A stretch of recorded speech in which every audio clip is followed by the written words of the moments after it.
ለኛ ለኢትዮጵያውያን ትክክለኛ ጥያቄያችን ራሷ ኢትዮጵያ መሆናል። ያኔ መሰለ ስልጣኔያችንን ማስቀጠል አለመቻላችን ወይ ደግሞ የተንቀራፈፈ አይነት አካሄድ መከተላችን ምን አይነት ዋጋ ነው ያስከፈለው? የባህር በር ያጣ ነው እንደ ኢትዮጵያ በጋራ ሆነን ትክክለኛ ጥያቄ መጠየቅ ባለመቻላችን ቁጭት የወለደው በሚመስል መልኩ ስራዎች እየተሰሩ ነው የሚገኙትና እንግዲህ ለቀጣይ ትውልድ የተሻለች ኢትዮጵያን ለማስረከብ ኢትዮጵያን አሲዘን የምንበደረውም ሆነ ኢትዮጵያን አሲዘን የምናገኘው ምንም አይነት ጥቅም ሊኖር አይችልም። ሰዎች ብዝሃነትን ማካተትና ማቀፍ ሲያቀታቸው ማዶ ለማዶ ይቆማል። ትናንት በሄድንበት የስህተት ጎዳና ዛሬም ድጋሚ እየተንቀሳቀሰን የምንገኘው ከምን አንፃር ነው? ባዳዎቹ የሚፈልጉት ነገር አለ፣ ባንዳዎቹ የሚፈልጉት ነገር አለ። የነገ ትውልድ ደግሞ እኛ የሰራናቸው ስህተቶች እዳ ወራሽ እንዳይሆን ሐሳብ አልባ ፖለቲካ ምን አይነት ፈተናዎችን ነው የሚያስከትልብን? ሀገር የትናንት የዛሬና የነገ ድምር ውጤት ነው። ጤና ይስጥልን የፋና ፖድካስት አድማጭ ተመልካቾች፣ ይህ ለሀገር የሚጠቅሙ ሐሳቦችን የምናነሳበት ለሀገር የተሰኘው ዝግጅታችን ነው። በዛሬው ዝግጅታችን ላይ የጋበዝናቸው እንግዳ በተለያዩ መድረኮች ስልጠናዎችን በመስጠት የሚታወቁ በእነዚህ መድረኮች ላይ ደግሞ በርካታ ለሀገር የሚጠቅሙ ሐሳቦችን በማንሳት የምናውቃቸው ገዢ ትርክቶችን ለሀገር የሚጠቅሙ ሐሳቦችን የሚያነሱ እንዲሁም ደግሞ ሀገራቸውን በተለያዩ ዘርፎች ያገለገሉ በአዲስ አበባ ዩኒቨርሲቲ ደግሞ መምህር የነበሩ ሰው ናቸው። በአሁኑ ወቅት ደግሞ የብልጽግና ፓርቲ በሚኒስትር ማዕረግ የብልጽግና ፓርቲ የህዝብና ዓለም አቀፍ ግንኙነት ዘርፍ ኃላፊ ሆነው ሀገራቸውን ያገለገሉ ይገኛሉ። እንግዳችን ዶክተር ቢቂላ ሁሬሳ ናቸው። ዛሬ እንግዲህ ከሳቸው ጋር ለሀገር ላይ ተገናኝተናል። ለሀገር የሚጠቅሙ ሐሳቦችን እያነሳሳን እያወጋን ቆይታ እናደርጋለን። ለሀገር ተጀምሯል። ብርሃኑ አበራ ነኝ። አብራችሁ እንድትቆዩ የአክብሮት ግብዣዬ ነው። ዶክተር ወደ ፋና ፖድካስት ስለመጡ ለሀገር የሚጠቅሙ ሐሳቦችንም ደግሞ ለማዋጣት ፈቃደኛ ሆነው ጥሪያችንን አክብሮ ስለመጡ እጅግ በጣም አመሰግናለሁ። እኔም አመሰግናቸዋለሁ። ይህ እንግዲህ ፋና ፖድካስት ካሉት ዝግጅቶች መካከል አንዱ ለሀገር የተሰኘ ዝግጅት ነው። ለሀገር የሚጠቅሙ ሐሳቦችን የምናዋጣበት የተለያዩ ምሁራን እዚህ ላይ የመጡ ደግሞ ሐሳባቸውን ለሀገር ጥቂት እንኳን እንግዲህ ጋን በጠጠር ይደገፋል ነውና እንደ ሐሳብ ጣል የምናደርግበት ነውና በርካታ ምሁራን መጥተው የተወያዩበት ሐሳቦችን ያንሸራሸርንበት መድረክ ነው። ዛሬ ደግሞ እርስዎ ስለመጡ በድጋሚ በጣም አመሰግናለሁ። እኔም አመሰግናለሁ። እንደ ወጋችንን ወደ የእርስዎ ልጅነት ሄዳን ትንሽ ነገር አንስተን ብንጀምር በጣም ደስ ይለኛል። ጅማ አካባቢ ነው የተወለዱት። እርስዎ ተወልዶ ያደጉበት አካባቢ በርካታ ቋንቋዎች የሚነገሩበት ነውና እርስዎም በርካታ ቋንቋዎችን ይናገራሉ። ከዛም ጅማ ነው ከ9ኛ ክፍል እስከ 12ኛ ክፍል የተማሩት። ከዛ በኋላ ወደ ዩኒቨርሲቲ ሲገቡ ዩኒቨርሲቲ ጆይን ሲያደርጉ እዛ አካባቢ የነበረውን በተለይ በወቅቱ ከቋንቋ ጋር በተገናኘ የነበረውን የፖለቲካ ነፋስ ምንም ወጀቡ ሳይነካኝ ነው ያለፍኩት ይላሉ እርስዎና ምክንያቱም በልጅነቱ የተለያዩ ቋንቋዎችን እየሰሙ የተለያዩ ቋንቋዎችን እያወሩ ስላደጉና እንደው ይችን ነገር ጥቂት ብናነሳት እንደው በልጅነት ውስጥ ምን አይነት ኢትዮጵያን ተዋወቁ? ኢትዮጵያን በልጅነቱ አእምሮ ውስጥ በምን መልኩ ነው የቀረጹት የሚለውን ነገር ትንሽ ነገር ብናነሳና ወጋችንን ብንጀምር ዶክተር። በጣም አመሰግናለሁ። በዚህ መንገድ ይሄ ፖድካስት ሀገር ለመስራት ኢትዮጵያን ለመገንባት የምናስባትን የምንመኛትን የምናልማትን ኢትዮጵያ እውን ለማድረግ እና የሁላችንም የሆነ ትርክት ለመገንባት አስተሳሳሪ የጋራ ማንነት ለመገንባት የሚረዳ ፕሮግራም ስለሆነ የጀመራችሁት ፕሮግራም በጣም ደስ ይለኛል። የተለያዩ ሰዎች መጥተው የሚያወሩበት ሐሳባቸውን የሚገልጹበት ለኢትዮጵያ የሚበጁ አስተሳሰቦችን የሚያንጸባርቁበት የጋራ አጀንዳ የጋራ ማንነት የጋራ መዳረሻችንን ለመገንባት የሚያገለግል ተደርጎ በዚህ መንገድ ይሄ ፎርማት መቀረጹ በጣም ደስ ይለኛል። ላመሰግናችሁም ወዳለሁ። በጣም መቀጠል ያለበት መጠናከር ያለበት ነው። ሀገር የሚፈርሰው በሰው ነው። ሀገር የሚገነባው በሰው ነው። እዛ ውስጥ ደግሞ ትልቁ መሳሪያ ትርክት ነው።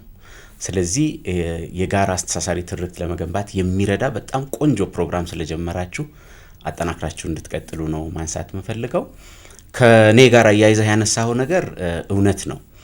እንዳልኩ አንድ ሰው የሚገነባው በማህበረሰብ ውስጥ በሚኖረው ባህል ውስጥ እሴት ውስጥ በሚኖረው ድርሻ ልክ ነው የሚገነባውም እና በአግባቡ ለሀገር የሚጠቅም ለማህበረሰብ የሚጠቅም ለኢትዮጵያ የሚጠቅም ዜጋ ለማፍራት አንድ ሰው ተወልዶ የሚያድግበት የሚቀረጽበት ሂደቱ፣ ታሪኩ፣ አካሄዱ እጅግ በጣም አስፈላጊ ነገር ነው።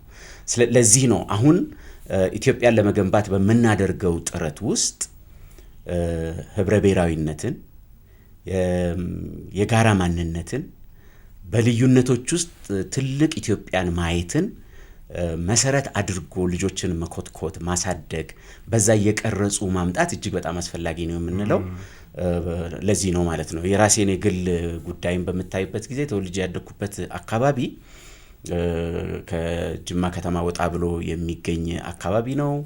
በጣም ህብረ ብሔራዊነት ያለበት፣ በርካታ ቋንቋዎች የሚነገሩበት፣ በርካታ ማንነቶች ያሉበት፣ አንድ ሰው 2 ቋንቋ 3 ቋንቋ 4 ቋንቋ መናገር ብርቅ ያልሆነበት፣ አንድ ሰው ከአንዱ ቋንቋ ወደ ሌላኛው ቋንቋ ሽፍት ሲያደርግ መቼ ሽፍት እንዳደረገ እንኳን የማታውቅበት፣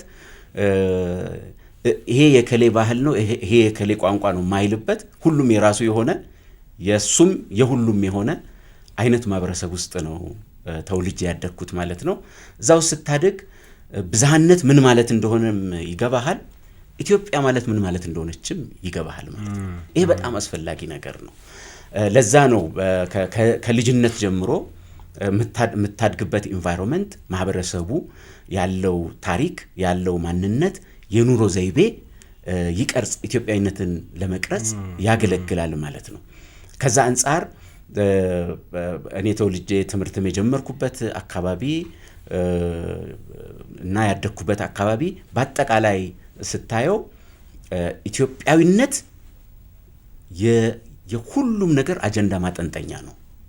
በዚያ ውስጥ ግን ሰዎች የተለያየ ቋንቋ አላቸው፣ የተለያየ ብሔር አላቸው፣ የተለያየ ሃይማኖት አላቸው፣ የተለያየ ማህበራዊ ባክግራውንድ አላቸው።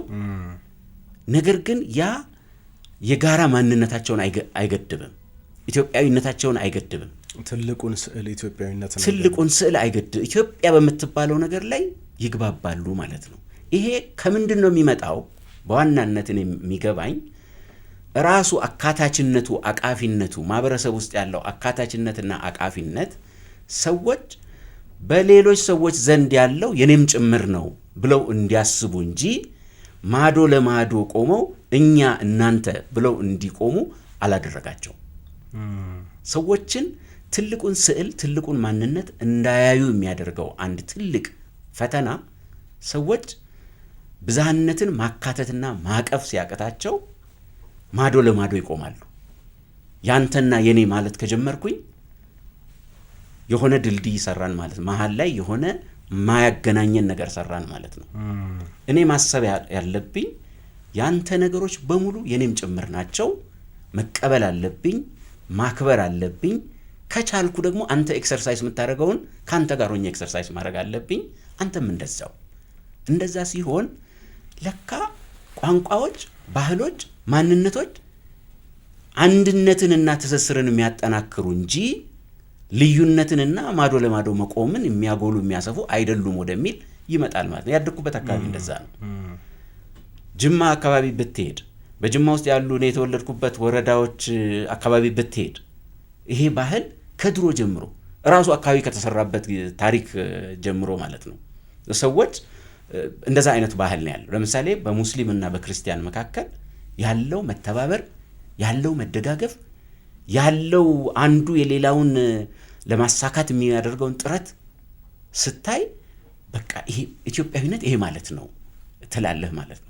አንዱ ደግሞ የሌላውን ቋንቋ ለመማር የሚያደርገውን ጥረት፣ ቃላቶቹን ለመማር፣ ንግግሮቹን ለመማር የኔን ቋንቋ ለመጫን ሳይሆን በአንተ ቋንቋ ውስጥ ገብቼ ከአንተ ቋንቋ የሆነ ነገር ተምሬ ያንተ የሆነውን ቋንቋ በጋራ ለመጠቀም ሰው የሚያደርገውን ጥረት ስታይ በቃ ይሄ ትክክለኛ አዛላቂ የሁሉም የሆነ አስተማማኝ ኢትዮጵያዊነትን ለመገንባት በጣም ትልቅ መሰረት የሚጥል ነው የሚል ማህበረሰብ ስለሆነ እዛ ውስጥ ተወልጄ ማደጌ በጣም ጠቅሞኛል የሚል እንትን ያለኝ። ስለዚህ አቃፊነት፣ አብሮነት፣ ትስስር፣ ማህበራዊ ትስስር፣ ብሔራዊ ትስስር በጣም አዋጭ መሆኑን ከኔ በላይ ሊመሰክር የሚችል ያለ ሰው አይመስለኝም። ምክንያቱም በዛ አልፈዋል። በዛ ተወልጄበት አድጌበት ተምሬበት ሰው ሆኜበት እዚህ ደርሻለሁ። አዋጭ ነው፣ በጣም ትክክለኛ ነው። ለዛ ነው አሁን አንተ ወደዚህኛውም ልትጎትተኛ አትችልም፣ ወደዚህኛው ብሔር ልትጎትተኛ አትችልም። አካታችነትን፣ አቃፊነትን፣ ብዝሃነትን እጅግ በጣም ነው የማምንበት። አንዲቷ የሁላችንም እናት የሆነችው ኢትዮጵያ ግን ማንደራደርባት የጋራ ማንነታችን ናት የሚለው ጉዳይ ላይ ነው ማለት ነው። በታሪክም ይችን የመሰለች ኢትዮጵያ ነው የምናውቀው። እንግዲህ አንድ ስንሆን ምን ማድረግ እንደምንችል አድዋ ላይ አሁንም ህዳሴ ግድብ ላይ ያሳየንበት ሁኔታ አለና አንድ ስንሆን ብዙ ነገር ማድረግ እንደምንችል በታሪክም ውስጥ ያስመሰከርንበት ነው። ግን አሁን አንዳንድ ፖለቲከኞች ወይ አንዳንድ ኃይሎች ብዝሃነትን ይሄንን ቋንቋን፣ ሃይማኖትን፣ ባህልን፣ ብሔርን መነሻ አድርገው ሊከፋፍሉ ወይ ደግሞ እሱን እንደ ፖለቲካ መሳሪያ አድርገው ሲጠቀሙበት እናያለንና እንደው ከዚህ አንጻር ብዝሃነት በእውነትስ ችግር ነው ወይ? አንዳንድ ፖለቲከኞች ወይ አንዳንድ ኃይሎች እሱን መንገድ ይዘውት ስለሚከተሉ ወይ ደግሞ በዛ ፖለቲካ ሊሰሩበት ስለሚሞክሩ ነው። እዚህ ላይ ትንሽ ነገር ቢሉ። በአጠቃላይ ይሄ ማንነት የሚባለው ነገር አንተ ማኔጅ እንዳደረግከው ነው። ማንነትን ማጥፋት አይቻልም። ማኔጅ ነው የሚደረገው። ማኔጅ ይደረግና እኔ አሁን እዚህ ፊት ለፊት የተቀመጥኩ ሰውዬ ኢትዮጵያዊ ማንነት አለኝ፣ የግለሰብ ደግሞ ማንነት አለኝ፣ ስም አለኝ፣ እምነት አለኝ፣ የራሴ ማንነት ነው። ብሔር አለኝ፣ የራሴ ማንነት ነው። ባህል አለኝ፣ የራሴ ማንነት ነው። ማንነት ነው እሱ። ኢትዮጵያዊ የሚለውም ማንነት ነው። በጣም ብዙ ሰው 130 ምናምን ሚሊዮን የሚሆነውን ህዝብ የሚያስተሳስር ማንነት ይመረጥ ቢባል እሱ ማንነት ኢትዮጵያዊነት ነው። እዚህ ላይ በደንብ ማመንና ማኔጅ ማድረግ ያስፈልጋል። በዘመናችን አንተም እንዳነሳኸው ማንነትን ከልክ በላይ በመለጠጥ ከልክ በላይ እንዲከር በማድረግ ለፖለቲካ መሳሪያነት መጠቀም ሲጀመር ነው አደገኛ መስመሩን የሚይዘው እንጂ ማንነት እኮ እንዲያውም ሀብት ነው በአግባቡ ከተጠቀምንበት። በደንብ በዝርዝር አነሳለሁ። ውበት ነው፣ ጌጥ ነው። በቃ ጥምቀት ቦታ ሄደህ እኮ ማየት ነው። አንተ ዝም ብለህ ጥምቀት ጃን ሜዳ ብትሄድ ወይም ጎንደር ጥምቀት ሲከበር ብትሄድ ምታየው አለባበሱ፣ የጭፈራው አይነት፣ ሰው የሚያወራው የቋንቋ አይነት፣ እዛ የሚቀርበው የጌጣጌጥ አይነት ዝም ብለህ ስታየው በኢትዮጵያዊነት ይበልጥ እንድትኮራ ይበልጥ ልብህ እንዲሞላ እኮ የሚያደርግ ነገር ነው። ብዝሃነት በአግባቡ ማኔጅ ማድረግ ያልኩት ለዛ ነው። በአግባቡ ማኔጅ ማድረግ አሁን አንተ እንዳነሳኸው ባለፉት 30 ዓመታት ማንነት የሚባለው እሳቤ ዋነኛ የፖለቲካ ማጠንጠኛ፣ ዋነኛ የስልጣን ማግኛ፣ ዋነኛ የጥቅም ማስከበሪያ መሳሪያ ሆኖ መጣ። እጅግ በጣም በጣም በጣም አደገኛው እሱ ነው። ከዛ አንጻር ስናይ የሐሳብ አልባ ፖለቲካ አንዱ መገለጫ የሐሳብ የበላይነት ስታጣ፣ በሐሳብ የፖለቲካ ሐሳብህን አንጸባርቀህ በሱ አሳምነ በሱ ኃይል ሰብስበ ሀገር ለመገንባት የሚያስችል የሐሳብ የበላይነት የአጀንዳ የበላይነት ስታጣ ሄደህ የሆነች ማንነትን እንደ መሰላል መያዝ ትጀምራል። ያቺ ማንነት እንደ መሰላል ነው የምታገለግለው። እንደ መሰላል ብያለሁ። ወደ ሆነ ቦታ ለመቆናጠጥ እንደ መሰላል ነው የተጠቀምካት እንጂ እሷ እንትን አይደለችም። ለዚህ ነው አሁን ሰዎች የሆነ ቦታ ሰው ተጋጨ ሲባል ሰው ተጋጭቶ ሰው ተጎድቶ የሰው ልጅ ነው የተጎዳው የሚለውን ትተው ብሔሩ ማን ነው ምንድን ነው ከዛ ካለ ሃይማኖቱ ምንድን ነው ሰውነቱ ላይ ሳይሆን ማንነቱ ላይ ነው የሚሄዱት። ጎሳው ምንድን ነው ኢቭን ከብሔርም አልፎ ማለት ነው። ወይ ደግሞ ዞኑ የት ነው ሊሉ ይችላል። ጀርባው ይጣናል። ሰው ነው የተጎዳው፣ የሰው ልጅ ነው፣ ፈጣሪ በአምሳሉ የፈጠረው ፍጡር ነው የተጎዳው የሚለውን ትተው ወይ ሃይማኖቱን ይቆጥሩልሃል። ከዛ የሃይማኖት ሀረግ ይስባሉ። ከዛ በሱ ሌላ ግጭት ለመቀስቀስ ይንቀሳቀሳሉ። ከዛ እሱ በሚፈጥረው ቀዳዳ የፖለቲካ ፍላጎታቸውን የጥቅም ፍላጎታቸውን በዛች መሰላል ለመውጣት ይሞክራሉ። መሰላል ያልኩ ለዚህ ነው። ማንነትን ተጠቅመህ የፖለቲካ መሳሪያ ማድረግ አላግባብ ያንን ማንነት እንደ መሰላል መጠቀም። እንደ መሰላል ስትጠቀም ደግሞ ሌላውን ሰው አስይዘህ ማለት ነው። ቁማር ምንም የማያውቀውን ከጉዳዩ ጋር ምንም ግንኙነት የሌለውን ለፍቶ አዳሪውን በሚጎዳ መንገድ እሱን ተጠቅመው የፖለቲካ ፍላጎታቸውን የኢኮኖሚን ጥቅም ፍላጎታቸውን ለማካበስ እንደ መሰላል የሚጠቀሙበት ነው። ማንነት ከልክ በላይ የፖለቲካ መሳሪያ ተደርጎ ሲቆጠር ለዚህ ነው እኛ በእኔ እምነት የሰዎች ማንነት መከበር አለበት፣ የሰዎች ቋንቋ መከበር አለበት፣ የሰዎች ሃይማኖት መከበር አለበት። መከበር ብቻ አይደለም፣ በሀገሪቱ የስሪት ሂደት ውስጥ መካተት አለበት። ተገቢ ቦታ ሊሰጠው ይገባል። አካታችነት ልዩ መገለጫችን፣ አሳታፊነት ልዩ መገለጫችን፣ አቃፊነት ልዩ መገለጫችን መሆን አለበት። እሱን አድርገን ስናበቃ ግን የምንገነባው ታላቋን ኢትዮጵያ መሆን አለበት ማለት ነው። ታላቋ ኢትዮጵያ ናት አሰባሳቢ።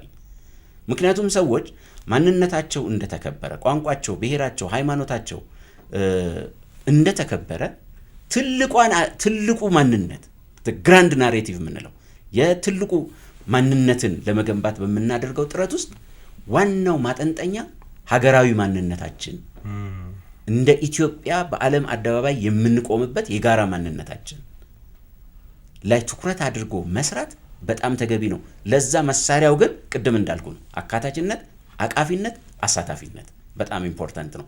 ያ በሆነ ቁጥር እቺን እንደ መሰላል ለመጠቀም የሚሞክሩ አካላት ማንነትን መዘው እንደ መሰላል፣ ሃይማኖትን መዘው እንደ መሰላል፣ ብሔርን መዘው እንደ መሰላል ለመጠቀም የሚሞክሩ አካላት አጀንዳ ያጣሉ ማለት ነው።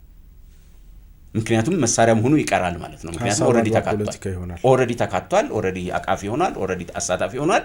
ከዛ ለሌሎች በዚህ መንገድ ሐሳብ አጥሯቸው፣ ሐሳብ ጎሏቸው፣ በሐሳብ ማሸነፍ አቅቷቸው ሃይማኖትን ወይም ብሔርን ወይም ከብሔር በታች የወረዱ ሌሎች ማንነቶችን ተንጠልጥለው ፍላጎታቸውን ለማሳካት ለሚሞክሩ አካላት ምንም አይነት መንገድ ይጠፋል ማለት ነው።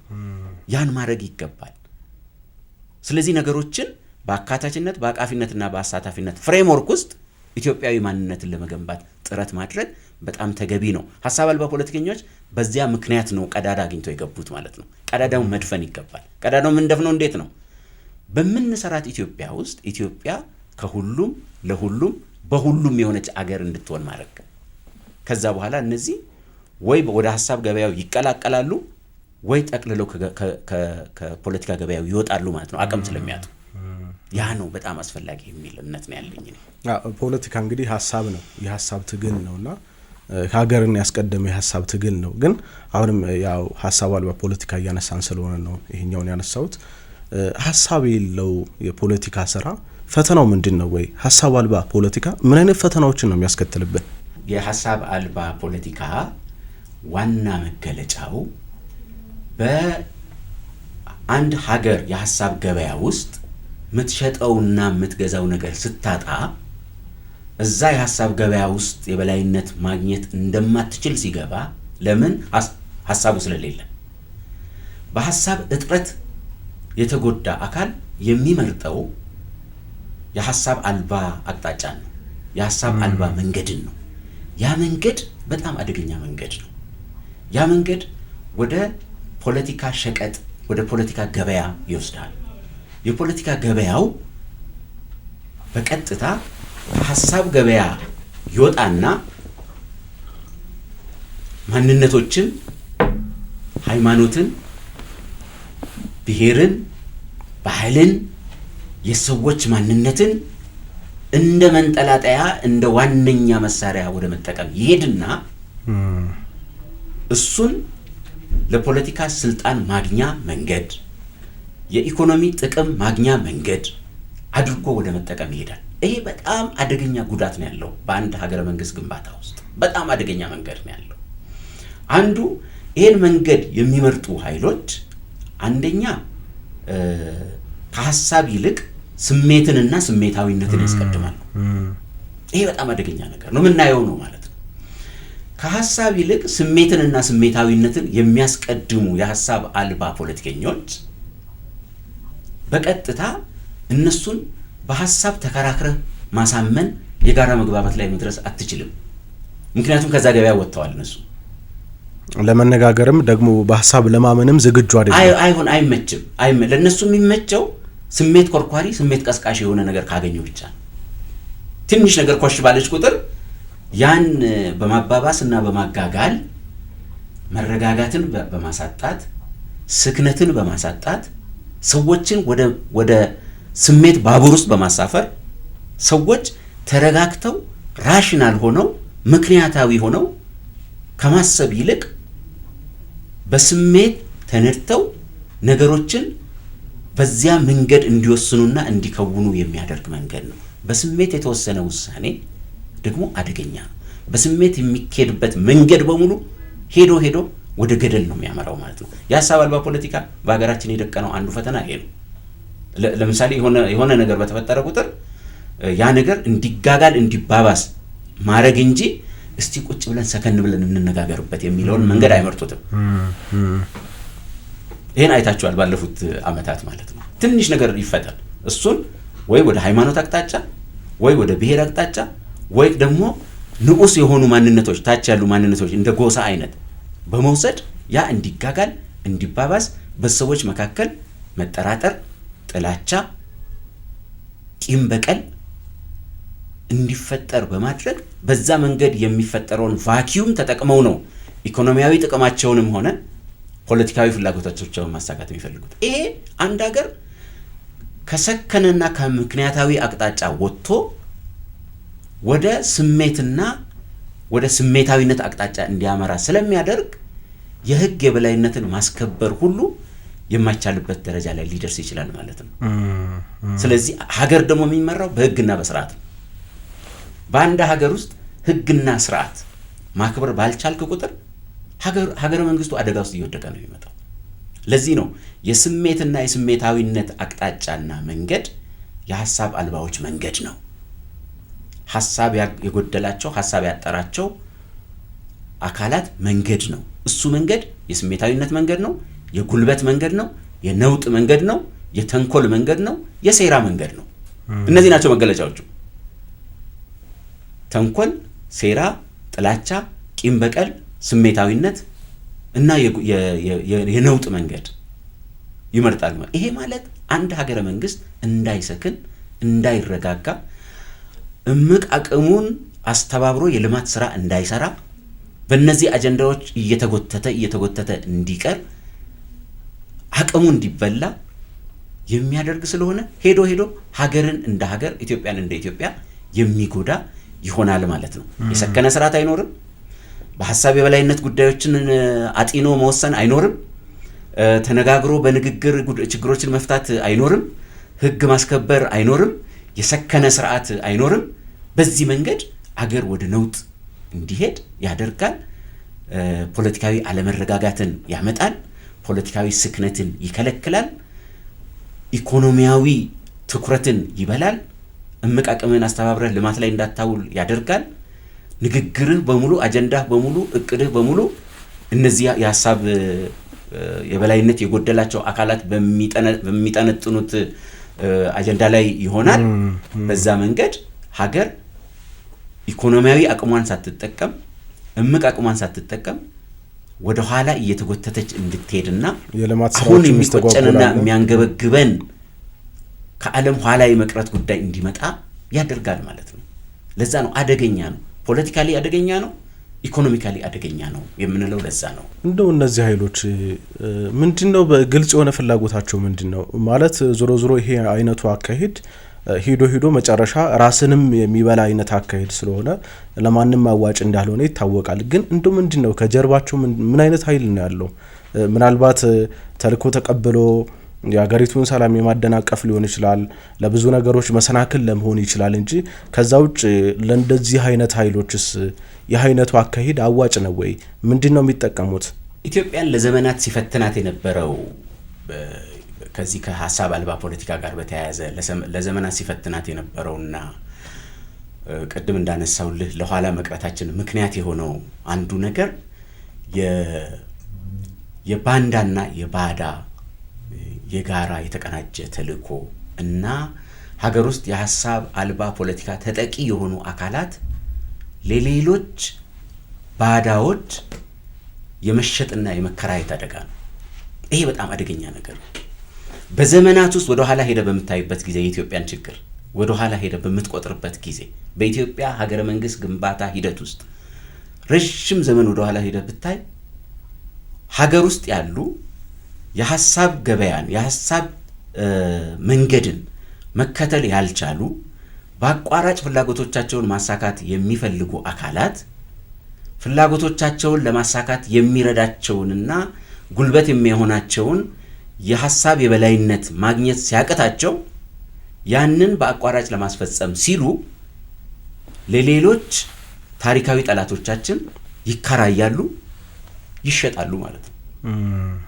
ይሸጡና እነዚህ ታሪካዊ ጠላቶቻችን በዋናነት ከኢትዮጵያ ብሔራዊ ጥቅም ጋር በቀጥታ የተገናኙ ታሪካዊ ጠላቶቻችን ናቸው። እነዚህ ታሪካዊ ጠላቶቻችን በዘመናት መካከል ኢትዮጵያ ውስጥ ራሳቸው የሐሳብ የበላይነት ማግኘት ያልቻሉ በሐሳብ ገበያው መወዳደር ያልቻሉ አካላትን በየጊዜው እየመለመሉ እያሰለጠኑ እያስታጠቁ ፋይናንስ እያደረጉ በተለያየ መንገድ እያሰማሩ በኢትዮጵያ ሀገረ መንግስት ግንባታ ሂደት ውስጥ በየደረጃው መሰናክል እንዲሆኑ እንቅፋት እንዲሆኑ ያሰማሯቸዋል፣ ይጠቀሟቸዋል ማለት ነው። በዋናነት የፍላጎት ስምሪት አለ በመካከላቸው። ባዳዎቹ የሚፈልጉት ነገር አለ፣ ባንዳዎቹ የሚፈልጉት ነገር አለ። ባዳዎቹ የተረጋጋች የሰከነች ከድህነት የወጣች እና ችግሮቿን በራሷ መፍታት የምትችል የፖሊሲ ነፃነት ያላት ሉዓላዊነት ያላት በምግብ ራሷን የቻለች እና ሁለንተናዊ ነፃነቷን ያስከበረች ጠንካራ ሀገር እንድትኖር አይፈልጉም። በምስራቅ አፍሪካ የነሱ ፍላጎት ይሄ ነው። ባንዳዎቹ ደግሞ ሐሳብ ስለሌላቸው በሐሳብ ገበያ መወዳደር ስለማይችሉ በአጠቃላይ የስሜትን የማንነትን እና ስሜት ኮርኳሪ የሆኑ መንገዶችን በመጠቀም እና በባዳዎቹ ፋይናንስ በመደረግ ፍላጎታቸውን ለማሳካት መሞከር ነው። በጣም የረሱት ነገርና መገንዘብ ያልቻሉት ነገር ቢኖር ባዳዎቹ የትኛውም አካል ፖለቲካዊ ፍላጎቱን አሳክቶ ወደ ስልጣን ቢመጣ እዚህ ሀገር ላይ ወደ ስልጣን በየትኛውም መንገድ ይምጣ የመጣው አካል እንዲጠናከር አይፈልጉም። በምንም አይነት መንገድ ቋሚ አጀንዳቸው የተዳከመች ኢትዮጵያ ናት፣ የፈራረሰች ኢትዮጵያ ናት። የራሷን ፍላጎት በራሷ ማሳካት የማትችል ኢትዮጵያን መፍጠር ነው። የተዳከመችና ብሔራዊ ጥቅሞቿን ማስከበር የማትችል ልፍስፍስ የሆነች አገር እንድትኖር ማድረግ ነው የነሱ ዓላማ። ለዚህ ነው ለነሱ መሸጥ ወደ ስልጣን ቢመጣም ከመጣ በኋላ ደግሞ በሱ ላይ ይነሱበታል። ምንም በቃ ይሄን እኮ በታሪክ ውስጥ አየ ነው። ይሄን እኮ ባለፉት ዓመታት በእነሱ ተንጠላጥለው ወደ ስልጣን ለመምጣት የሞከሩ አካላት እኮ ወዲያው ነው እኮ የተዳከመ መንግስት፣ ፍላጎቱን ማሳካት የማይችል መንግስት፣ የፖሊሲ ነፃነት የሌለው መንግስት፣ ብሔራዊ ጥቅሙን ማስከበር የማይችል መንግስት፣ በሌሎች የእህል እርዳታ ጥገኝነት ስር የወደቀ እና የሚለምን ሽቁጥቁጥ የሆነ መንግስት እንዲኖር ነው የሚፈልጉት። ስለዚህ እንዴት የሐሳብ አልባ ፖለቲከኞች ለባዳዎች በቋሚነት በተከታታይ እየተከራዩና እየተሸጡ ይሄዳሉ የሚለው በጣም ያሳዝነኛል ማለት ነው። ያሳዝነኛል። ምክንያቱም አንዷ እናታችን ኢትዮጵያ ናት። ኢትዮጵያን አሲዘን የምንበደረውም ሆነ ኢትዮጵያን አሲዘን የምናገኘው ምንም አይነት ጥቅም ሊኖር አይችልም፣ አይገባም የሚል ነው። ለዚህ ነው ቅድም እንዳልከው የሐሳብ አልባ ፖለቲከኞቹ ፍላጎታቸው ሐሳብ ስለሌላቸው በአቋራጭ ያንን ተጠቅሞ እንደ መሰላል ተጠቅሞ ወደ ስልጣን መምጣት ነው። እነሱን የሚመለምሉት፣ የሚያሰለጥኑት፣ የሚያደራጁት፣ የሚያስታጥቁትና የሚያሰማሩት አካላት ደግሞ እነሱን በመጠቀም የተዳከመችና ጥቅምና ፍላጎቷን ማስከበር የማትችል ኢትዮጵያን መፍጠር ነው። ይሄ ያገናኛቸዋል ማለት ነው። አዎ ግልጽ የሆነ ጉዳትም እንግዲህ አጋጥሞናል፣ አይተነዋል። የባህር በር ያጣንበትም ሁኔታ በዚህ አካሄድ ስለሆነ ዞሮ መጨረሻ ኢትዮጵያን እርሶም እንዳነሱት አስይዞ ለድርድር ኢትዮጵያን አቅርቦ የሚሰራ ፖለቲካ ሄዶ ብሔራዊ ጥቅምን የሚያሰጣ እንደ ህዝብም በታሪክም ደግሞ የሚያስወቅስ ነገር ስለሆነም ያ በዛ መልኩ መታሰብ አለበት ብዬ አስባለሁ። ከዛ ውጭ ግን እንደው ሀገራዊ ሰላምን ለማጽናት አንድነትን፣ ብሔራዊ ትርክትን ወይ ገዢ ትርክትን ለመፍጠር ሀገራዊ አንድነትን ለማረጋገጥ የተለያዩ ስራዎች እየተሰሩ ናቸው። ለምሳሌ እዚህ ውስጥ ሊጠቀስ የሚችለው ሀገራዊ ምክክር ኮሚሽን አለ። ታጣቂዎችን የመመለስ ስራም እየተሰራ ይገኛል። ግን ደግሞ አሁንም አንዳንድ ቦታዎች ላይ የምናያቸው ነገሮች አሉ። ትናንት ሄደንበት ግን ደግሞ ያላዋጣን ዛሬም የትናንቱን ስህተታችን እየደገምን ነው የምንገኘውና እንደው እዚህ ላይ ከትናንት ስህተታችን ያልተማር ነው ወይ ደግሞ ትናንት በሄድንበት የስህተት ጎዳና ዛሬም ድጋሚ እየተንቀሳቀስን የምንገኘው ከምን አንጻር ነው? የአንድ ሀገር ህዝብ እና ሌሎች ባለድርሻ አካላት የተደራጁ የፖለቲካ ኃይሎች ሊሆኑ ይችላሉ፣ የልማት ኃይሎች ሊሆኑ ይችላሉ። ማንኛቸውም አካላት የሁሉ ነገራቸው ማጠንጠኛ ሀገር ከሆነች ይሄ ችግር ይፈታል የሚል እምነት አለኝ። የሁሉ ነገራችን ማጠንጠኛ መዳረሻ ግብ፣ የስኬታችን መለኪያ የኢትዮጵያ ስኬት ነው መሆን ያለበት። ይሄን በማጣታችን ምክንያት ከዓለም ወደ ኋላ ቀረን። ከሀገረ መንግስት ግንባታ አንጻርም ከዲሞክራሲ ስርዓት ግንባታ አንጻርም ከኢኮኖሚ እድገት አንጻርም በጣም በብዙ ከዓለም ወደ ኋላ ቀረን። ከዓለም ወደ ኋላ የቀረንበት አንዱ መንገድ ይሄ ትክክለኛው ጥያቄያችን ምንድነው መሆን ያለበት፣ እንደ ኢትዮጵያውያን ለኛ ትክክለኛው ጥያቄ ምንድነው የሚለው ላይ ኢትዮጵያውያን በሙሉ መግባባት አለብን ብዬ አስባለሁ። ሀገራዊ ምክክሩ በአብዛኛው እነዚህ ነገሮች ይመልሳል የሚል ትልቅ ተስፋና እምነት አለኝ። እንደ ኢትዮጵያ እኛ ምንድነው የምንፈልገው የሚለው ይሄ ጉዳይ ሁሉንም ኢትዮጵያዊ የሚያስተሳስርና በጋራ የሚያሰልፍ ጉዳይ መሆን አለበት ብዬ አስባለሁ። ትክክለኛ ጥያቄ መጠየቅ ለኛ ለኢትዮጵያውያን ትክክለኛ ጥያቄያችን ራሷ ኢትዮጵያ መሆን አለበት። የኢትዮጵያን ሀገረ መንግስት ግንባታ ማጽናት፣ ማጠናከር፣ የዲሞክራሲ ስርዓቱን በጽኑ መሰረት ላይ ማኖር፣ ህዝባችንን ከድህነት በማውጣት የኢኮኖሚ ብልጽግናችንን ማረጋገጥ እና እንደ ሀገር በኢኮኖሚ ረገድ ትልቅና ሀያል እንደ አቅማችን ሀያል ሆነን መገኘት ትክክለኛው ጥያቄ ነው ብዬ ነው ማስበው። ያን ጥያቄ ትተን ወደ ሌሎች አቋራጭ ጥያቄዎች፣ ንዑሳን ጥያቄዎች በገባን ቁጥር እንደ ሀገር ተጎትተን ወደ ኋላ ነው የምንቀረው ማለት ነው። ስለዚህ መማር አለብን ከስህተቶቻችን። ከዚህ በፊት ባለፉት ሀገረ መንግስታት በነበሩት ስርዓታት የሰራናቸውን ስህተቶች ዳግም ላለመስራት በጣም መጣር አለብን የሚል እምነት አለ። ባለፉት ስርዓታት በጣም በርካታ ስህተቶች ሰርተናል። በሰራነው ስህተት ምክንያት ሀገረ መንግስቱ በጽኑ መሰረት ላይ እንዳይኖርና ያላለቀ ሀገረ መንግስት እንዲኖረን ሆኗል። አንድ ሁለተኛ ብሔራዊ ጥቅሞቻችን በጣም ባልተገባና ቀደም እንዳነሳው በጣም በሚያሳዝን በሚያስቆጭ መንገድ ሳናስከብር ቀርተናል። የባህር በር ያጣነው እንደ ኢትዮጵያ በጋራ ሆነን ትክክለኛ ጥያቄ መጠየቅ ባለመቻላችንና ለዛ ጥያቄ መልስ መረባረብ ባለመቻላችን ነው ዋጋ የከፈልነው። ዛሬ በዓለም ላይ ላንድ ሎክድ የሆኑ ሀገራት ሊስት ውስጥ እንድንገኝ የሆነው በዛ መንገድ ነው። ዛሬ በዓለም ላይ ከ120-130 ሚሊዮን በላይ የሆነ ህዝብ ይዘን ይሄን የሚያክል ህዝብ የሚያስተናግድ የኢኮኖሚ መሰረት የሆነ የባህር በር አልባ ሆነን የተዘጋ ሀገር የሆነው እንደ ኢትዮጵያዊ ከፍ ብለን ትክክለኛውን ጥያቄ በትክክለኛው ሰዓት መጠየቅ ባለመቻላችን ነው ይህን ዋጋ የከፈልነው። እንደ ሀገርም ዓለም የትና የት በደረሰበት ጊዜ እስቲ ቁጭ ብለን እንምከር ብለን ቁጭ ብለን ለመምከር የተገደድነው ገና ያላለቀ ሀገረ መንግስት ስላለን። ለዚህ ነው ትክክለኛውን ጥያቄ መጠየቅ በጣም ወሳኝ ነው። ኢትዮጵያውያን አሁን የጦር መሳሪያ ይዞ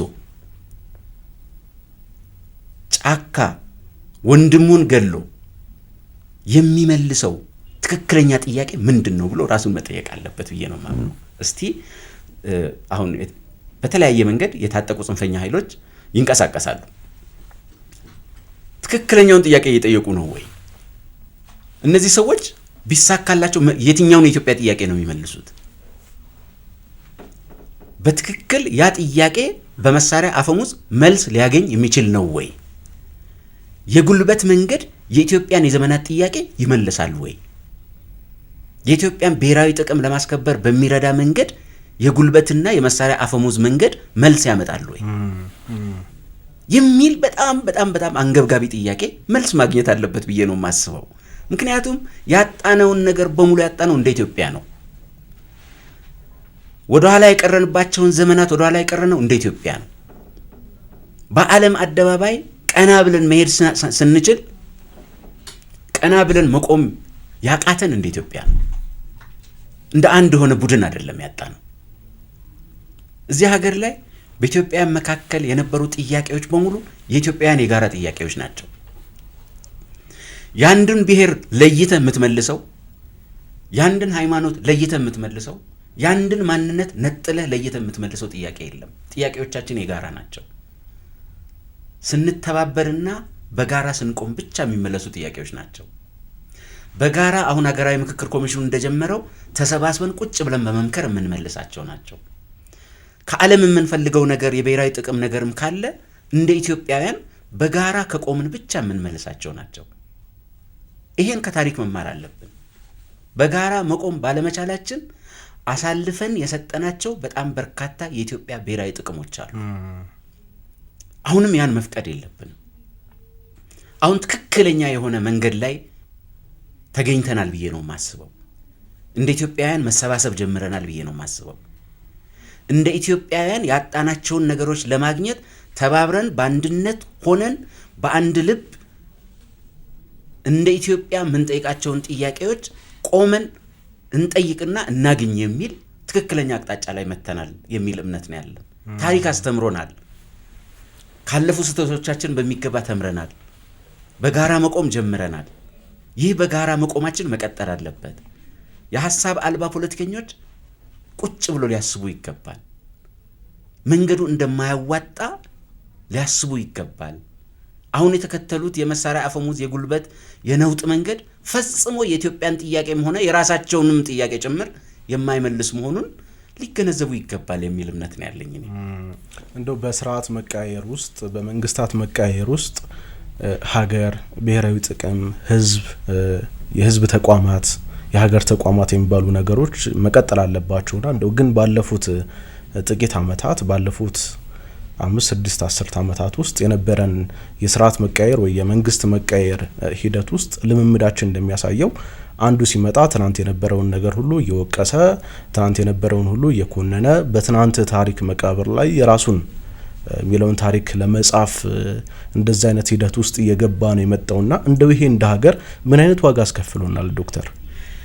በአጠቃላይ ስታየው ሀገር የትናንት የዛሬና የነገ ድምር ውጤት ነው ሀገር የሚባለው። ያለዛ ሀገር የለም። ሀገረ መንግስት የሚባለው እንደዛ ነው። ሀገረ መንግስት የትናንት የዛሬ የነገ የተሰናሰለና የተደመረ ውጤት ነው። ይህን መገንዘብ ያስፈልጋል። ትናንትን ማሰብ የማይችል መልካም ነገሮችን ማስቀጠል የማይችል ትናንትን አፍርሶ ዛሬ ከዜሮ መጀመር የሚፈልግ ማንኛውም አካል ሀገረ መንግስትን ሊያስቀጥልም ሊገነባም አይችልም።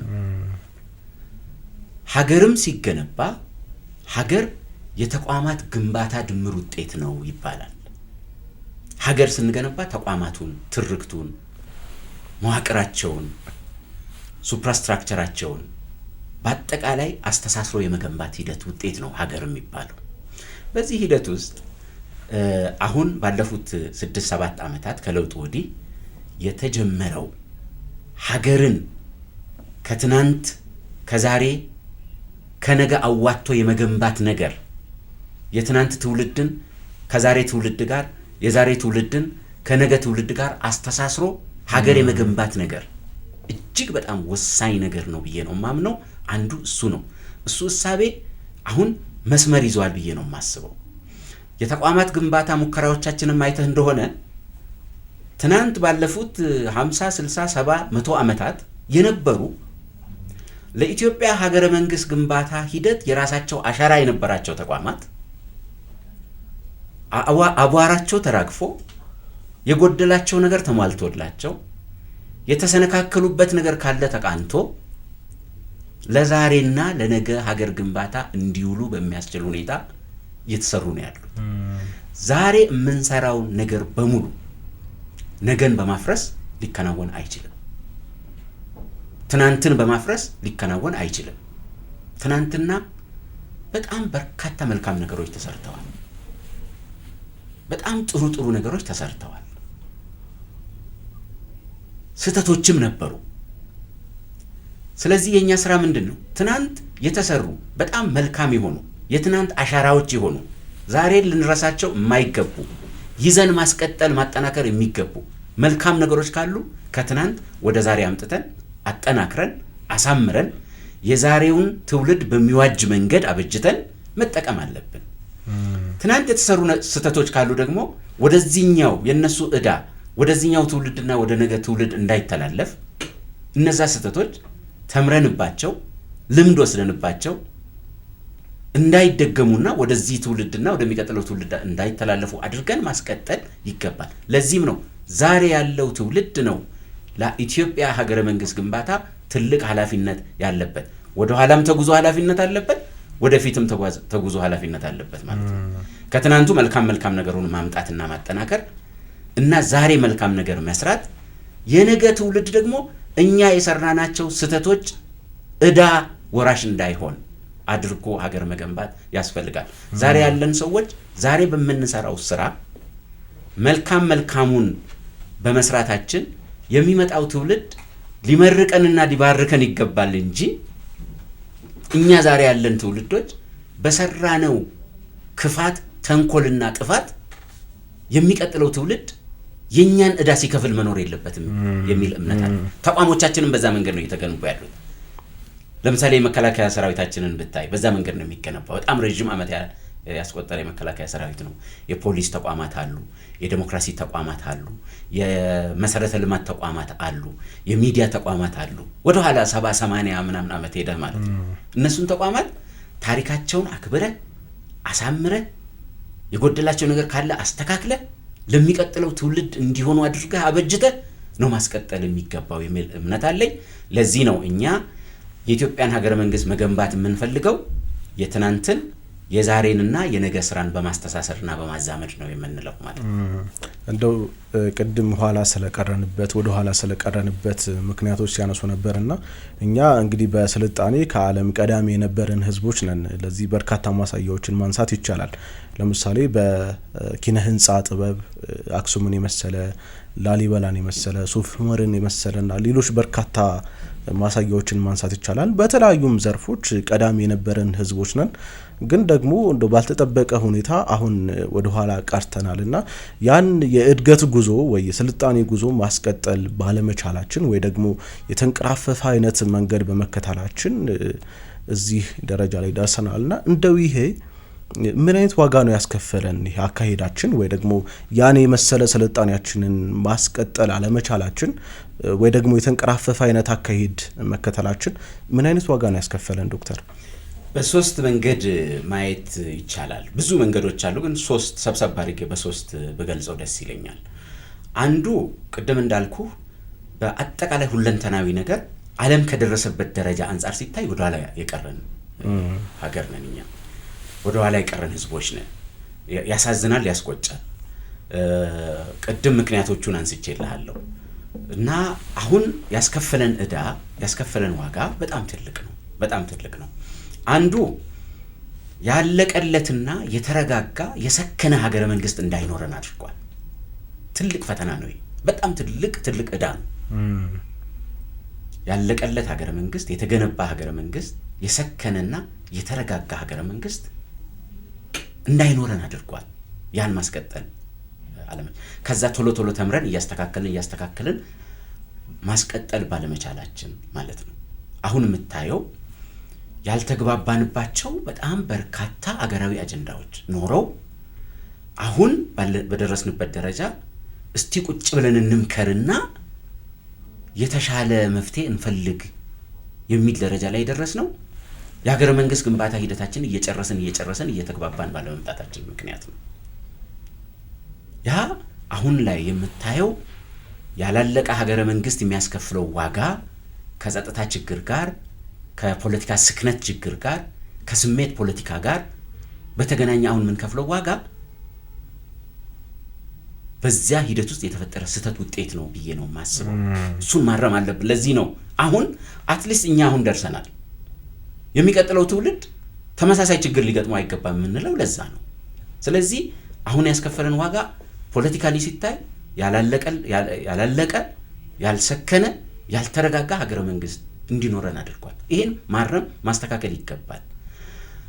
ለዚህ ነው አሁን ባለፉት 7 ዓመታት ቁጭ ብላ ኢትዮጵያ አጀንዳ በማሰባሰብ ቁጭ ብለን እንነጋገርና የተነጋገርነውን ደግሞ ተቋማዊና ስርዓታዊ መልክ እናስይዘውና ቢያንስ ይሄን ጉዳት የሚቀጥለው ትውልድም ጭምር እንዳይጎዳ እናድርግ የሚል ደረጃ ላይ ደረስ ነው። ለዚህ ነው አሁን መፍታት አለብን። እኛ ደርሰናል ቢያንስ።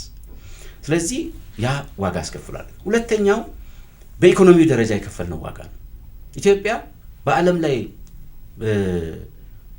የኢኮኖሚ ሉዓላዊነቷን ያልተጎናጸፈች፣ ከተረጂነት ገና ያልወጣች፣ ለመውጣት የዳከረች ያለች፣ የምግብ ሉዓላዊነቷን ያላስከበረች፣ በተለያዩ መንገዶች የኢኮኖሚ መናጋቶች በሚመጡበት ጊዜ የምትፈተን በጣም በርካታ በድህነት ውስጥ የሚኖሩ ዜጎች ያሉባት ሀገር ናት።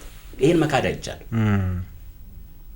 ስለዚህ የኋላ መቅረታችን አንዱ መገለጫ ይሄ አሁን ዛሬ የምንከፍለው የድህነት፣ የተረጂነት፣ የኢኮኖሚ ብልጽግናን አለማረጋገጥ፣ በድህነት ውስጥ መኖር፣ ይህን የመሰለ የ13 ወር ጸጋ የሆነች ሀገር ከመሬት በታች ሪሶርስ ያላት፣ ከመሬት በላይ ሪሶርስ ያላት፣ መሬት ላይ ሪሶርስ ያላት ሀገር ደሃ ሆና እርዳታ የምትጠይቅ ሀገር መሆንን የመሰለ በጣም አንገብጋቢና የሚያስቆጭ ችግር የገጠመን ባለፉት ዘመናት መፈታት የሚገባቸውን ነገሮች በየደረጃቸው ሳንፈታ በመምጣታችን ምክንያት ነው የሚል እምነት አለ። ዛሬ ባለፉት 7 ዓመታት አንዱ የቁጭት አጀንዳ ሆኖ ያለው ይሄ ነው ማለት ነው። ለምን ደሃ ሆነን?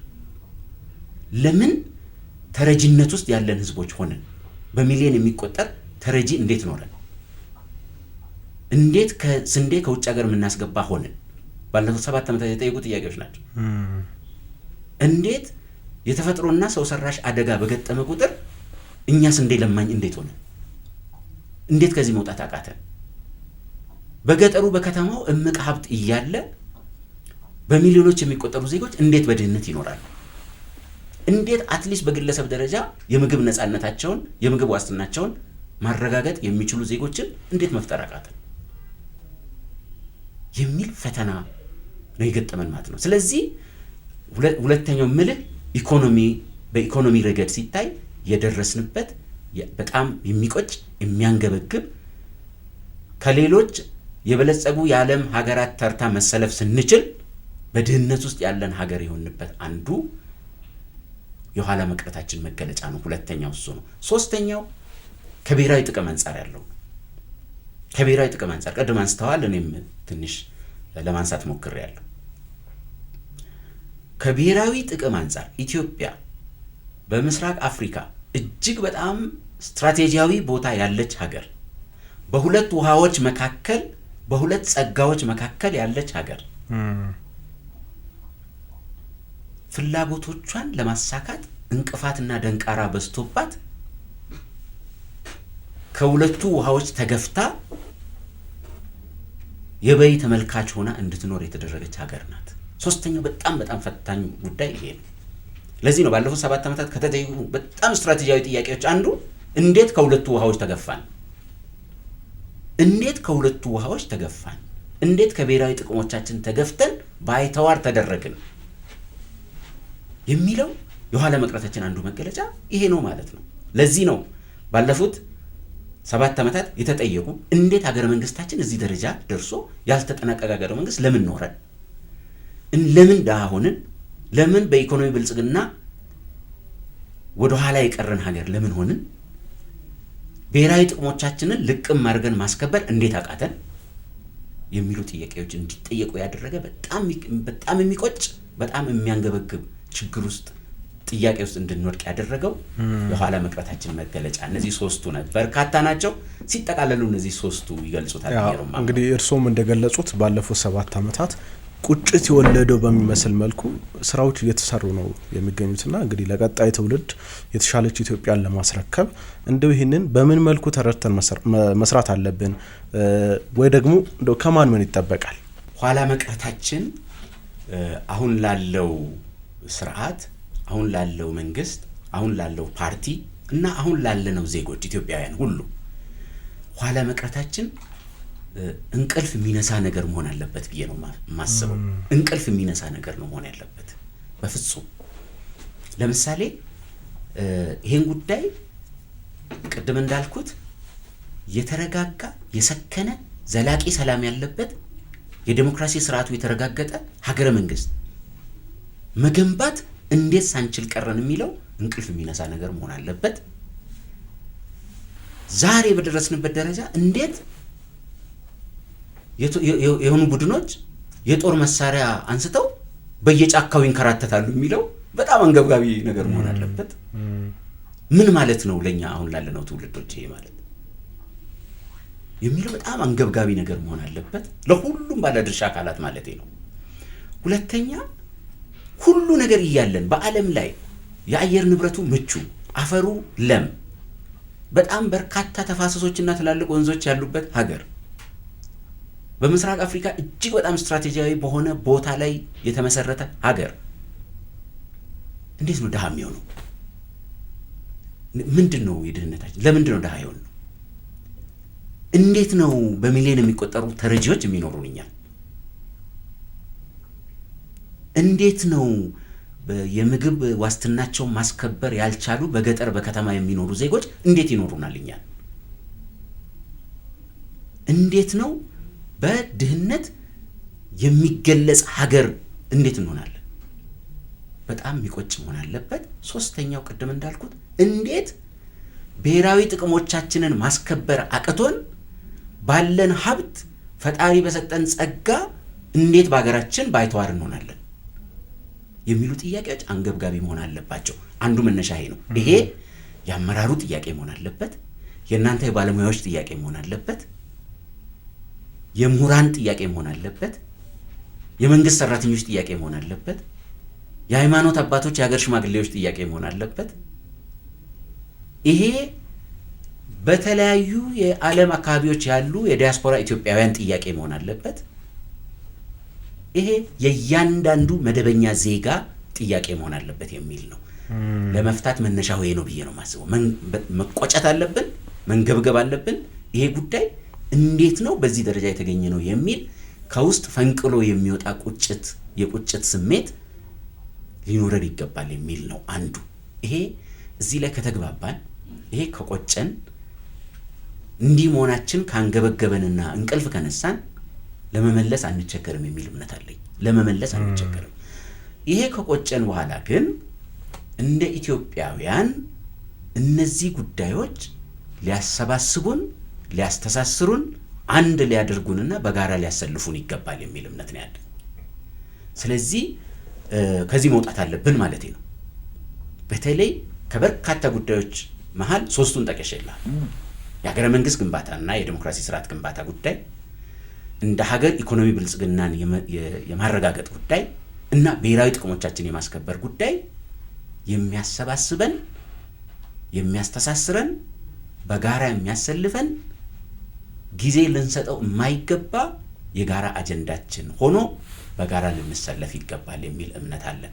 በእነዚህ ጉዳዮች ላይ ኢትዮጵያውያን ማዶ ለማዶ ሊቆሙ አይገባም፣ ግራ ቀኝ ሊቆሙ አይገባም፣ ኃይል ሊበትኑ አይገባም።